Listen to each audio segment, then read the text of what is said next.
Hello, welcome to the Real Bit Wars. I'm Chris, and what do you say we talk about The Simpsons?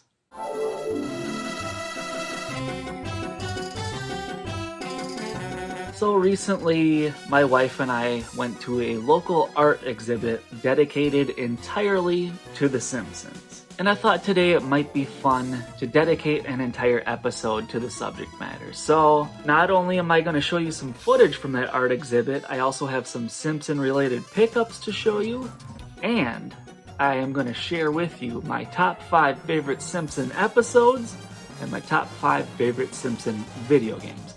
But before we get started, I also have a Simpson-related beer. I bring you love. I must admit, I've had this one before, but it's been a while. It is an oak-aged Pilsner, so right up my alley for sure. I drank some very good beer.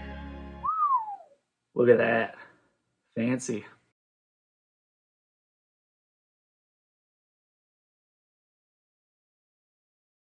Yeah, just as good as I remember.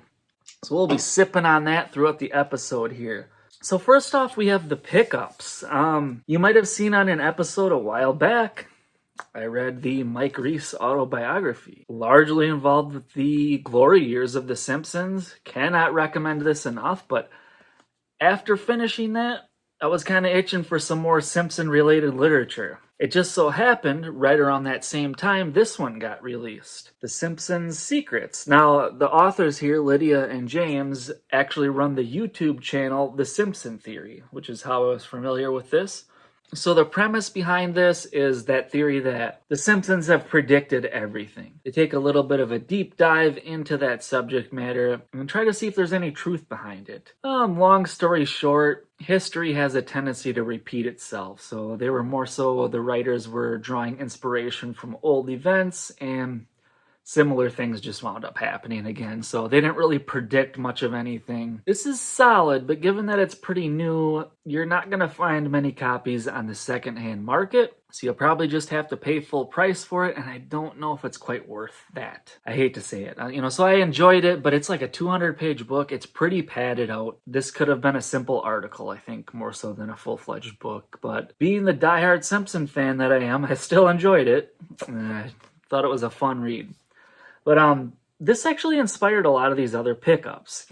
They cited a couple of reference points in here, which I will get to right now. Some other books with a lot of information in them. So the first of which here, The Simpsons Family History, was released to coincide with the 25th anniversary of the show. I think they are now closer to 35 years than they are to 25. It's insane how long it's gone on. It took me a while to find a good price on this.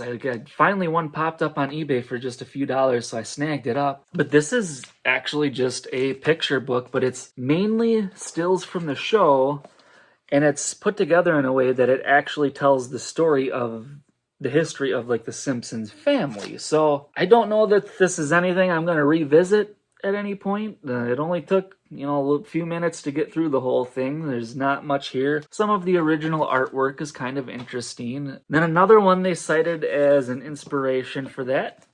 I'm going to have to look at the spine to even read the long title of this. The Simpsons, an uncensored, unauthorized history. And then look at the cover.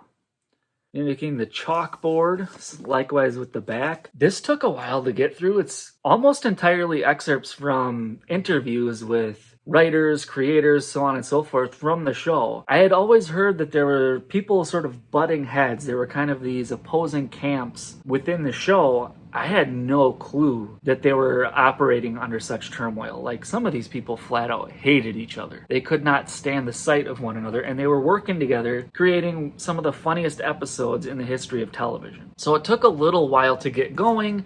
Doesn't flow really well because it's so many different pieces of different interviews. The same interview will be spread across 50 different pages within this book. It's just chopped up and everything. So because of that, it was a little bit of a slog. It didn't really get like a good consistent pace to it with so many different people saying so many different things. But once I kind of started to absorb it, I really did enjoy this, and I thought this was a pretty good book, and I would recommend it to any Simpson fan. Because I was reading all these Simpson books, I just wanted more of the same. A lot of these you will see are like The Simpsons and a particular subject matter. So here we have The Simpsons and society, a more broad subject matter, touches upon a lot of the different things, pop culture as well as politics to gun control and all of that.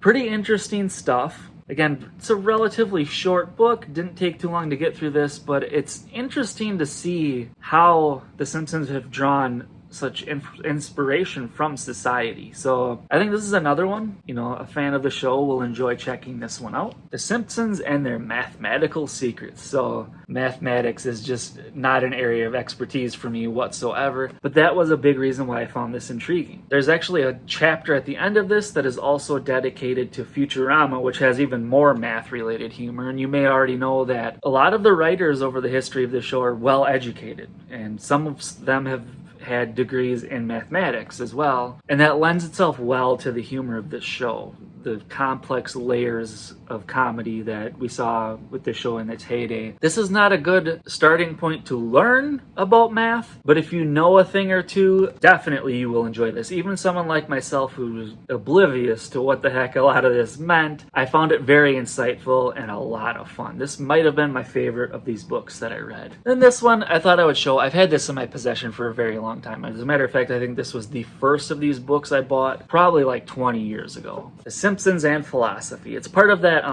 pop culture and philosophy series. I've read several of the other ones. Then here is the one, I actually just started reading this one, so I don't have much to say about it, but What's Science Ever Done for Us?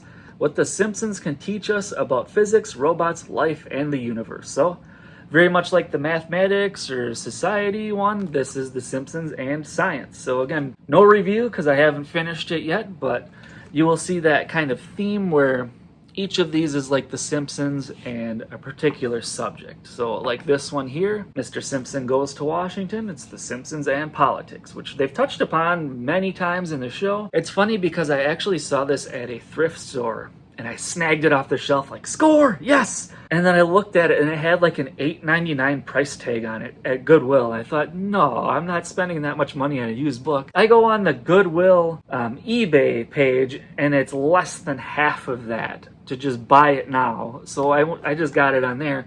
Again, haven't read it yet, but The Simpsons and politics. And then here, The Gospel According to The Simpsons. The Simpsons and Religion. Again, haven't read it yet, so I don't have anything to say at this particular time, but I am very much looking forward to checking all of these out. I've been reading nothing but Simpsons books for quite some time now. And then there were, I think one of them that I ordered, there was a price break on the shipping, so I could either pay for shipping or get another book. So I just picked this one out. The World According to The Simpsons. Don't know much of anything about it just yet. It's another one I haven't read, but yeah, so I picked up a ton and I have had an absolute blast reading these. It's kind of a nice way to put a more complex subject matter into layman's terms. Like I can relate to these episodes because I've seen them so many times, and it's a good way to segue into like these more sophisticated subjects for whatever that's worth. Maybe some of you wouldn't feel the same, but that's just the way I look at it.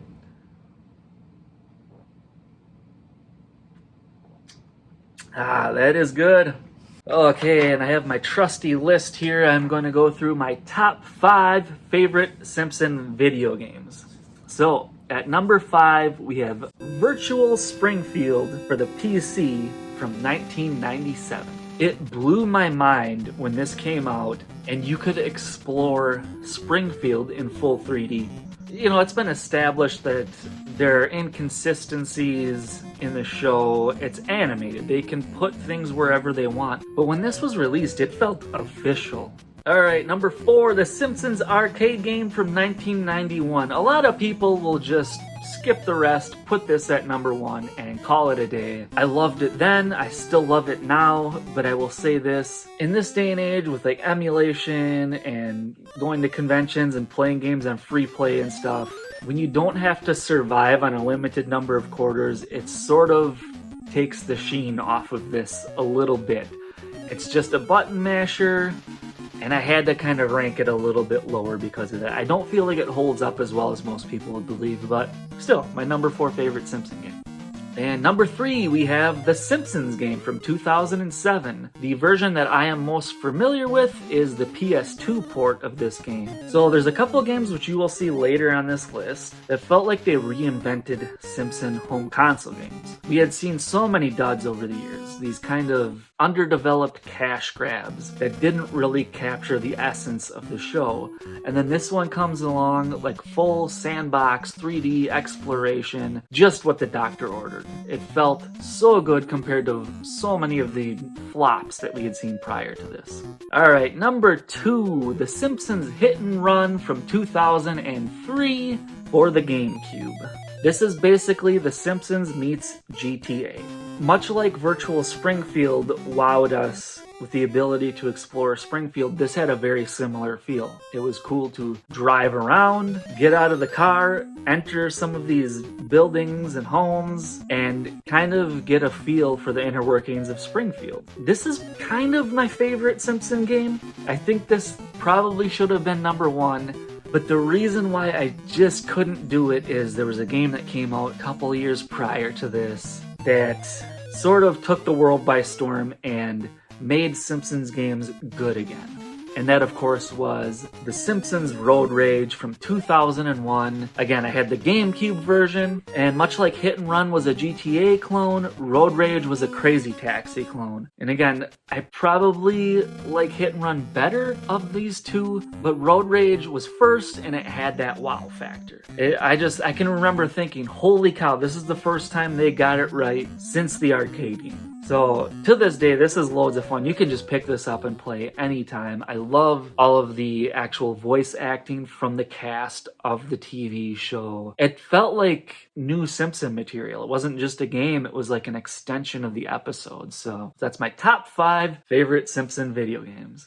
And now, what do you say we rank my top 5 favorite Simpson episodes? And at number 5, from season 7, I have Marge Be Not Proud. This was the Christmas episode. Buy me Bone Storm or go to hell. Yeah, there's such an innocence about this episode. You know, Bart desperately wants this video game that he can't have, Bone Storm 2, so he steals it. And he eventually gets caught, and Marge is extremely disappointed in him. It's cool that it has all these video game references in it. I can't get enough of the types of Simpson episodes where they balance the comedy and the humanity of it. Like, Bart feels so vulnerable at times, but it's still a hilarious and fun episode, and I love rewatching the Simpson Christmas episodes, and this is probably the best of the bunch for those. Alright, at number 4, I have the Treehouse of Horror 7, which was the season 8 premiere. I'll break this down into the 3 segments they had. The first one was The Thing and I, which you might remember Bart has a twin brother whom Homer and Marge are holding captive in the attic under the impression that he is an evil twin of sorts. This is just so good.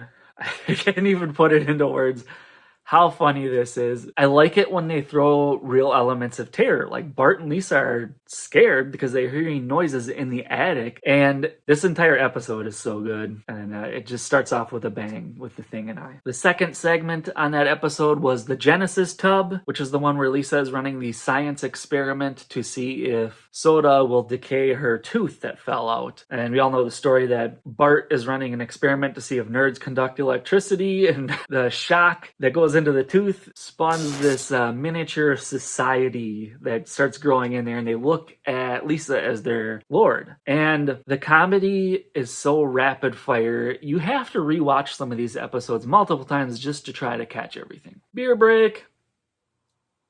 Okay, and the third and final segment for that one is Citizen Kang, which may feel a little dated by today's standards, but they have never captured the essence of politics better than they did in this episode. You know, it's revealed that the 2 presidential candidates are aliens who want to rule the earth, and people still look at it as a lesser of 2 evils thing, which, boy, ain't that the truth. One of the more quotable segments in Treehouse of Horror history, and just a phenomenal episode all around. All right, at number 3, I have the season 10 premiere, Large Art of the Dance, making this the most recent episode on my list. It was one that had been written earlier, more so during those prime years. It rolled over into the season 10 premiere, so it still feels very much like prime Simpsons. This is the one where they go back to school. There's a new girl in town who's kind of more mature, and all the girls want to be her like her, with the exception of Lisa. Homer starts his grease business and pulls Bart out of school, making him actually miss going to school. There's something I really love about the season finales and the season premieres from this era. These episodes were airing during my childhood, and when they would sort of reference the summer break and going back to school, not only do I feel nostalgic about these now, but looking back on them, they really spoke to me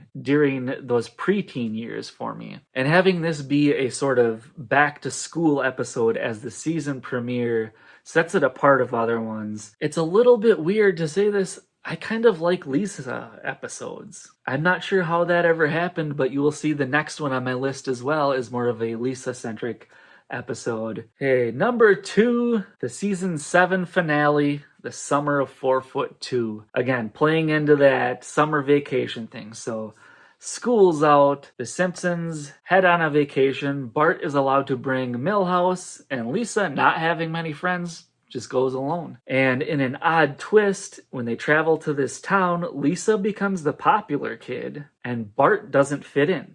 So the two of them begin to clash a little bit, which they always do. I get such a kick out of the way they insert these jokes that sort of remind you, oh yeah, Milhouse is still there. Again, I could really relate to it as a kid, and it holds up extremely well now. And number 1, the season 6 premiere, Bart of Darkness. Again, this plays into like summer vacation. The Simpsons get a pool, and Bart is all set to be the popular kid on the block all summer long. Unfortunately, he breaks his leg, and then Lisa kind of steps into his role. It's revealed pretty quickly that these kids don't care about Bart and Lisa so much as they just want to use them for their pool. So even at a very young age, I was a big fan of Alfred Hitchcock. I saw the movie Rear Window. It blew my mind. I've been a Hitchcock fan ever since. A lot of the references they used in The Simpsons around this time flew over my head. I was young.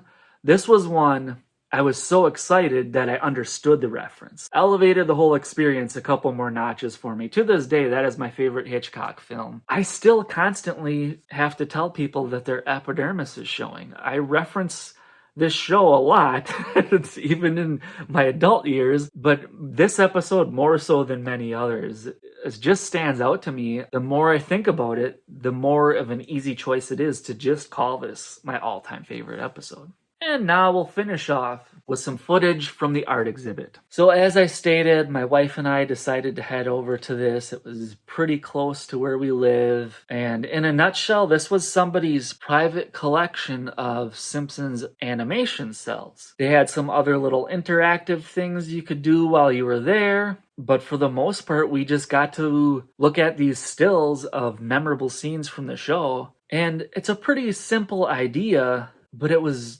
very exciting to get to see this in person. You can see we even have some of the wider cells here, which they would use to pan across for larger scenes. There was a chalkboard where you could write some things down on it, so I decided to put this little comment on there for everybody that showed up to the exhibit after us. So now, you may or may not know, the most recent Simpsons season finale was the 750th episode, which admittedly is too many, and they have since renewed the show for 2 more seasons, guaranteeing that it will run to 800 episodes. There's speculation that they might aim for 1,000, and my personal thoughts on this are, like most other people, it's just gone on too long. They should definitely quit while they can on their own terms. So hopefully they set some sort of finale date in the near future here so they can send this off properly. A lot of people find it embarrassing what it's